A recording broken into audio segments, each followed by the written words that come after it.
उद्धव ठाकरेंनी आरशात पाहावं, कोण होतास तू, काय झालास तू. मंत्री गिरीश महाजनांची उद्धव ठाकरेंवर टीका आहे. आमच्या नेत्यांवर बोलण्याची तुमची पात्रता नाही, असं गिरीश महाजनांनी म्हटलंय. जनमनाची सुद्धा आपल्याला वाटत नाही का? आपण आमच्या नेत्याची लाच काढतायत, शरम काढतायत, त्यांना अनाकोंडा म्हणतायत. आणि म्हणून माझा प्रश्न असा आहे की स्वर्गीय हिंदू हृदय सम्राट बाळासाहेब ठाकरे आपण त्यांचे चिरंजीव आहात आणि आपण अशा पद्धतीने हिंदुत्वाच्या बाजूने, मंदिराच्या बाजूने निर्णय देणाऱ्या जजवर महाभियोग आणतायत, त्याच्यावर सह्या करतात, त्याला काढून टाका म्हणतायत. तर ही आपली कुठली राजनीती आहे? आपण कुणाचा सल्ला घेऊन सगळं बोलतात? तुम्ही आम्हाला त्या ठिकाणी अनाकोंडा म्हणताय, ते सगळे गिळायला चाललेले आहेत. उद्धवजी, आपण आपली परिस्थिती जर तपासून बघा, एकदा आत्मचिंतन करा, आपण काय होतो आणि कुठे गेलेलो आहोत. अनाकोंडाचा मुंबई गिळंकृत करण्याचा प्रयत्न आहे. उद्धव ठाकरेंच्या अमित शहांवर या शब्दात टीका आहे. मुंबईला लुटणाऱ्यांना अमित शहांवर बोलण्याचा अधिकार नाही. उपमुख्यमंत्री एकनाथ शिंदेंनी उद्धव ठाकरेंना या शब्दात प्रत्युत्तर दिलंय.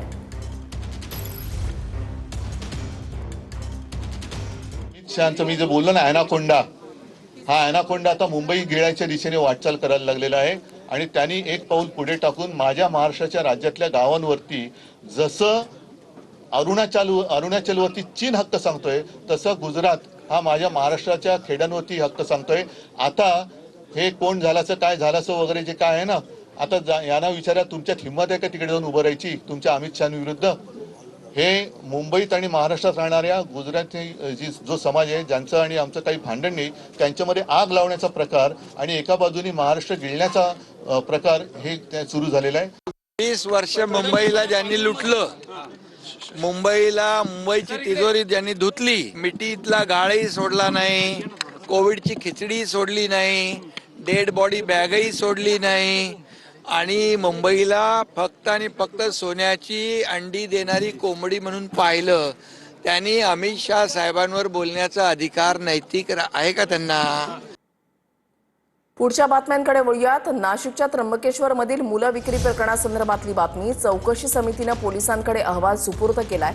चुकीच्या पद्धतीनं 3 मुलांची विक्री झाल्याचा अहवालामध्ये दावा करण्यात आलाय. मुलांच्या विक्रीबाबत पुढील तपास आता पोलीस करणार आहेत. तपासानंतर पोलीस पुढची कारवाई करणार आहेत.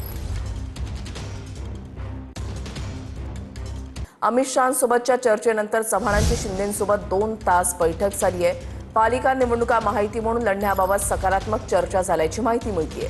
दोन्ही पक्षांच्या स्थानिक पदाधिकाऱ्यांची समिती स्थापन होणार आहे. शिंदे आणि रवींद्र चव्हाण यांच्यामध्ये 2 तास बैठक पार पडली आहे.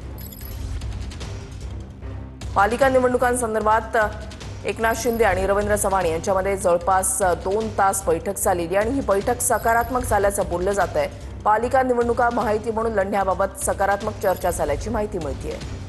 अमित शहांसोबतच्या चर्चेनंतर चव्हाणांची शिंदेंसोबत 2 तास बैठक झाली आहे. पालिका निवडणुका माहिती म्हणून लढण्याबाबत सकारात्मक चर्चा झाल्याची माहिती मिळतेय. दोन्ही पक्षांच्या स्थानिक पदाधिकाऱ्यांची समिती स्थापन होणार आहे. शिंदे आणि रवींद्र चव्हाण यांच्यामध्ये 2 तास बैठक पार पडलेली आहे. ही 2 दृश्य जी आहेत आपण या ठिकाणी पाहत आहे. दिल्लीमध्ये रवींद्र चव्हाण यांनी अमित शहा यांच्यासोबत बैठक घेतलेली होती, त्यांची भेट झालेली होती आणि त्याच्यानंतर शहांसोबतच्या चर्चेनंतर आता रवींद्र चव्हाण यांनी शिंदेंसोबत बैठक घेतली. जवळपास 2 तास बैठक झाली आहे. सकारात्मक चर्चा झाल्याची माहिती मिळते.